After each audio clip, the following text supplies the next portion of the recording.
Well, tonight marks the first night of Hanukkah, and it comes as Jewish communities are facing fresh challenges because of the Israel-Hamas war. Let's head outside to the UVM Green. NBC5's Anna Guber is standing by with how the campus is coming together tonight. Anna.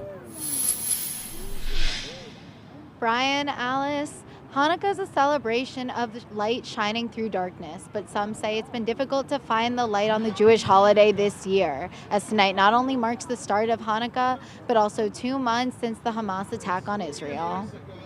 I think tonight's just a night to reflect and to stay offline, watch the candles burn, and think about how much hope we have for the future. University of Vermont senior Maya Sobel says it's been a difficult couple of months. Thursday night marking the first night of Hanukkah, a holiday celebrating Jewish pride and perseverance, but also 2 months since the Hamas attack on Israel. It's been very dark for a lot of people, and I like just going online every day, especially in the modern age when war updates are like every 2 minutes on Twitter. Some of them are true, some of them are not true. Everyone can give their opinion. It's been very difficult to just move on with everyday life. But Sobel says she hopes the light from the menorahs lit tonight will shine through the darkness the Jewish people have faced and ignite sentiments of hope. Especially with all the bad things and negative things happening in the world, we're going to come together, celebrate our Jewish pride, and celebrate the holiday. Sobel and others across Vermont's Jewish community ringing in the first night of the Jewish holiday at a menorah lighting on the University of Vermont's campus. Rabbi Eliyahu Eunuch of Chabad Burlington says he hopes the event raises morale for the Jewish people, who he says have faced a rise in anti-Semitism since the war began. Over 2,000 years ago, the Jewish people in the Holy Land of Israel